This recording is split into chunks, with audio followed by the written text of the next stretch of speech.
हैं। जी, जी, बिल्कुल।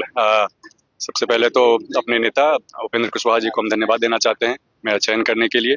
पार्टी के राष्ट्रीय लोक मोर्चा के बाकी सारे नेता और कार्यकर्ताओं को धन्यवाद देना चाहते हैं।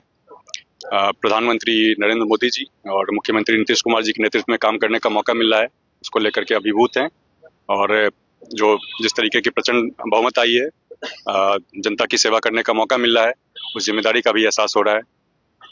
ना एमएलए, ना एमएलसी, ना ही मंत्री पद का शपथ ले रही है, उस पर क्या कहेंगे? ये ऐसे अपने संविधान में भी इस तरह की व्यवस्था है, जो व्यक्ति किसी भी सदन का सदस्य नहीं हो, वही मंत्री बन सकता है।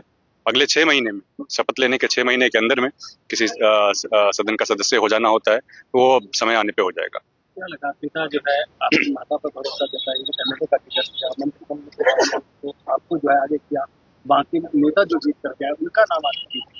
और उन्होंने क्यों चयन किया, आप उनसे पूछिएगा। वो सही जवाब दे पाएंगे। हम तो इतना ही बोलेंगे कि मेरी जो योग्यता है, मेरे परिवार के साथ जोड़कर नहीं देखें, समय दे, उस पर हम खरा उतरेंगे।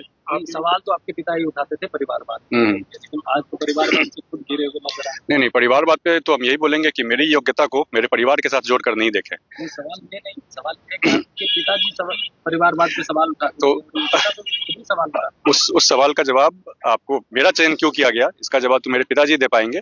जहां तक कि परिवारवाद की बात है, आप देखिए, ऐसे भी आप आजादी से लेकर अभी तक देख लीजिए,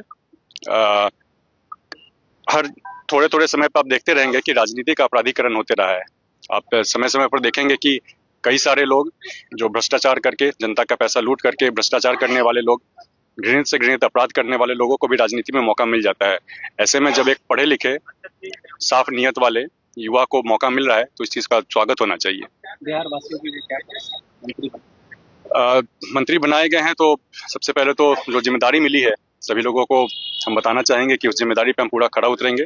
जो विश्वास मेरे ऊपर पार्टी ने जताया है, उसके लिए पार्टी का भी धन्यवाद देते हैं और सभी लोगों को से मौका मांगते हैं।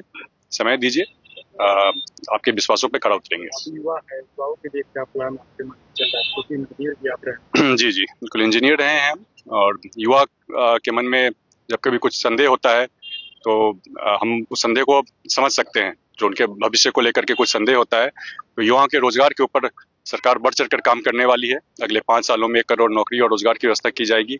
हर जिले में फैक्ट्री लगाने का काम किया जाएगा, उनकी ट्रेनिंग के लिए काम किया जाएगा। अब तो युवाओं के लिए ITI जो अब तक चल रहा है, उसमें अब नए-नए कोर्स, जो नए जमाने के कोर्स हैं, AI हो गया, मशीन लर्निंग हो गया, इन सभी चीज़ों को भी जगह मिल रही है। तो आने वाले समय में युवाओं को और रोजगार पाने में बहुत सहूलियत होगी।